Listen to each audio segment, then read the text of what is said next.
امیر اہل سنت کی بارگاہ میں عرض ہے، بیان کرنے سنتوں کو عام کرنے کے لیے کیا عالم ہونا ضروری ہے؟ غیر عالم جو عالم نہ اس کو واعظ کہنا حرام ہے۔ واعظ وہی کہ قرآن و حدیث کے مطابق جو بیان ہوتا ہے، وہی جو شریعت کے مطابق جیسے بیان ہو رہا ہے اس وقت جو بیان ہو رہا ہے، تو یہ بھی شریعت کے مطابق ہی ہے۔ اللہ رسول کی باتیں ہو رہی ہیں، مسلمانوں کو واعظ و نصیحت ہو رہی ہے، تو یہ غیر عالم کو واعظ کہنا یہ حرام ہے۔ اچھا، اب اس میں جواز یعنی جائز ہونے کی صورتیں موجود ہیں۔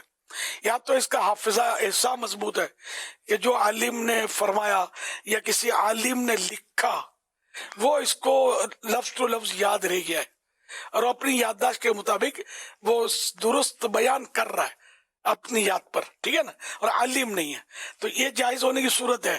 کہ عالم کی بات وہ ہم تک پہنچا رہا ہے۔ دوسری صورت ہے عالم کا لکھا ہوا، جیسے دینی کتابیں، ہم تو ماشاءاللہ ایک سے کتابیں، تو اب عالم کی لکھی ہوئی کتاب سے ایز اٹ از پڑھ کر اگر غیر عالم سناتا ہے، اس کو پڑھنا آتا ہے، بعضوں کو تو پڑھنا بھی نہیں آتا ہوتا، پڑھ رہے ہوتے ہیں لیکن وہ کہاں کہاں گھوم رہے ہوتے ہیں، یہ نہیں، اس کو درست پڑھنا آتا ہو، تو اگر درست پڑھنا جانتا ہے، عالم دین نے لکھا ہے وہ قرآن و حدیث کے مطابق جو لکھنا ہوتا ہے۔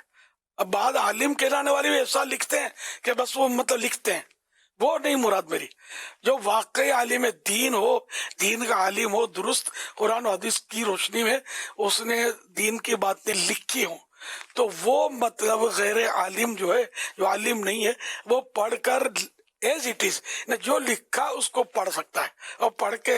اسی کو بیان کے طور پہ وہ پڑھ کے بیان کر سکتا ہے۔ اب اس میں بھی پرابلم یہ کہ عالم کا لکھا ہوا تو یہ سامنے ہوتا ہے ہمارے، یہ مبلغین بھی یہ دھندے کر رہے ہوتے ہیں، تو سمجھاتے سمجھاتے میرے بال سفید ہو گئے، زمانے سے سمجھاتا آ رہا ہوں، لکھ کر دیا ہے کہ یہ پھر انہیں چونکے چنانچہ نہیں کرنا،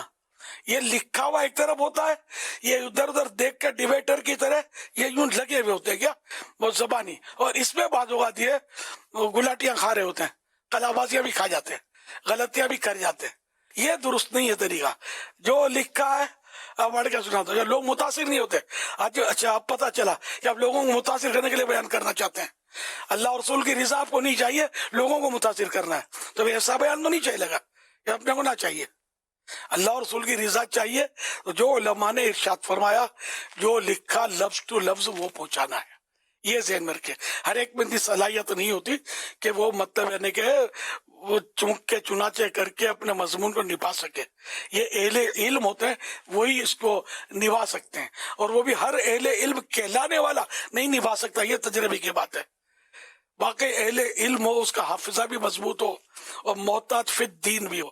دین میں وہ محتاط بھی ہو، لاؤبالی پن اس میں نہ ہو، ہے نا، بالکل محتاط ہوگا، وہ درست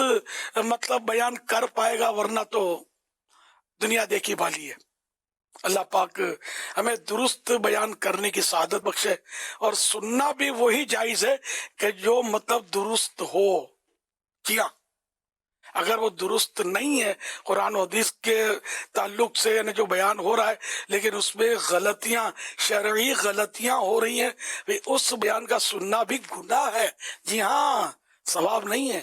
یہ مسئلے ہیں۔ کیونکہ دین کا نظام جاہلوں کو، ان پڑھوں کو، اور مطلب یعنی کہ فلم ایکٹروں کو اور پروفیسروں کو سونپ دیا، تو یہ کہاں جا کے ہم کو لا کھڑا کریں گے؟ تو یہ دین جو ہمیں سمجھائیں گے، سکھائیں گے، یہ علماء دین ہی سکھائیں گے، اور کوئی نہیں سکھائے گا، نہ اور کوئی سے سیکھنے کی ضرورت ہے، نہ اس کی اجازت ہے۔ یہ میں نے جو باتیں کی یہ بہت قیمتی باتیں، اس کو گرے سے باندھ لیجئے۔ اگرچہ بہت سو کو میری باتوں پر شیطان وسوسے ڈالے گا، لیکن وہ شرعی دلیل کے ساتھ میری بات کا رد نہیں کر سکیں گے انشاءاللہ۔ ہاں واہ واہ واہ کریں گے یا الفاظ کا کھیل کھیلیں گے، تو یہ الفاظ کا کھیل تو بہت سارے کھیلنا جانتے ہوتے ہیں، لیکن وہ اپنے دائرے میں رہتے نہیں کھیلتے، قرآن و حدیث کے سائے میں رہتے ہیں، ہم قرآن و حدیث کے سائے میں رہنا ہی پسند کرتے ہیں، اور اسی میں انشاءاللہ ہماری کامیابی، ہماری آخرت کی بھلائی اسی میں کہ ہم قرآن و حدیث کے سائے میں رہیں، اپنی چرب زبانی اور الفاظ دانی پر نہ جائیں۔ صلو علی الحبیب صلی اللہ علی محمد۔